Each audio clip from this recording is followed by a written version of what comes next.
Bonjour et bienvenue sur French with Jeanne, un podcast en français pour les étudiants de français. Dans cette troisième série, je vous parle de ma situation à différents âges de ma vie.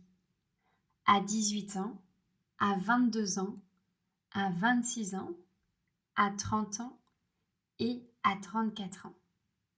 Aujourd'hui, j'ai 26 ans. Les 2 derniers épisodes de cette série seront donc des prévisions. Mais commençons par le commencement, ma situation à 18 ans. Alors, à cet âge-là, je commençais mes études universitaires. Quand j'y repense, je crois que c'est l'un des plus gros changements de ma vie. En effet, cela signifiait que je quittais la maison de mes parents et que j'étudiais des sujets que j'avais choisis. À vrai dire, à la fin du lycée, je ne savais pas quelle profession je souhaitais exercer, et je n'étais donc pas certaine de quel diplôme choisir. Tout ce dont j'étais sûre, c'était que je prenais plaisir à étudier les langues et que voyager me rendait heureuse. Du coup, j'ai décidé de faire une licence en langue étrangère appliquée.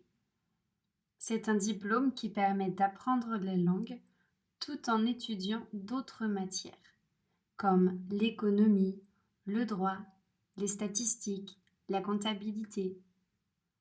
J'ai choisi ce diplôme car je savais qu'il me permettrait d'effectuer une année d'études à l'étranger. J'étais une étudiante très appliquée, donc j'ai réussi ma licence sans difficulté, même si j'étais loin d'être passionnée par les sujets non linguistiques. Par contre, j'étais très heureuse d'habiter en ville avec une amie. Une de mes meilleures amies, Charlotte, commençait des études d'art dans la même ville que moi, à Nantes, et en même temps que moi. L'idée d'être en colocation nous réjouissait beaucoup. Je crois que cela rassurait nos parents aussi. Nous avons habité ensemble 2 ans, et c'était une expérience géniale. Je ne me souviens d'aucune dispute. Au contraire, nous étions très complémentaires et nous avions le même désir de découverte. On sortait avec les amis de l'une et de l'autre.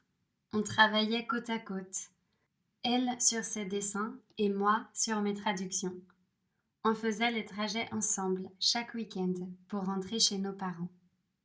Mes années étudiantes restent des souvenirs extraordinaires pour moi. J'ai conscience de la chance que mes parents me donnaient en me laissant choisir ma filière, en me payant un logement et en me prêtant souvent leur voiture. Les dépenses liées à la vie quotidienne, c'est moi qui les assurais. Grâce aux 4 mois que j'avais passés à travailler avant la rentrée universitaire, j'avais de quoi acheter mes repas et aller en soirée. D'ailleurs, j'adorais mon travail d'été. J'étais vendeuse dans une petite supérette, dans un camping situé tout près de l'océan Atlantique. Ma clientèle était à 70% étrangère, ce qui me permettait de pratiquer mon anglais. Et puis, si je travaillais souvent seule pendant la journée, je partageais mon temps libre avec les autres saisonniers qui travaillaient dans d'autres magasins. Chaque employé avait une caravane et nous habitions tous côte à côte. C'était vraiment super parce qu'on avait l'impression d'être en vacances sitôt sortis du travail. J'ai fait 3 saisons d'affilée là-bas. Ces diverses expériences, habiter seul ou en colocation, travailler l'été, gagner en autonomie financière et personnelle, rencontrer des personnes de nouveaux horizons, m'ont beaucoup fait grandir. Je crois que j'ai d'ailleurs fait une rencontre décisive à cette période, celle de Nathan, un Canadien de 19 ans qui voyageait seul en Europe pendant plusieurs mois.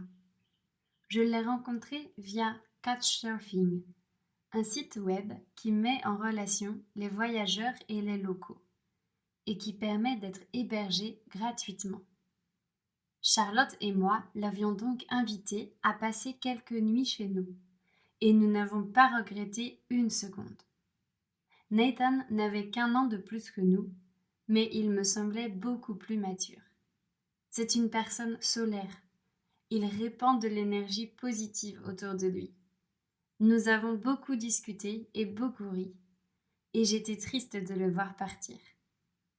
Je ne me rendis compte de son influence sur moi que plus tard. Mon admiration pour lui avait donné naissance à des rêves de voyage solo. En résumé, l'époque de mes 18 ans était une époque très heureuse, pleine de découvertes enrichissantes. Je serai éternellement reconnaissante envers mes parents pour la confiance et la liberté qu'ils m'ont toujours accordée. Dans le prochain épisode, je vous parlerai de ma situation 4 ans plus tard. À très bientôt et merci pour votre écoute.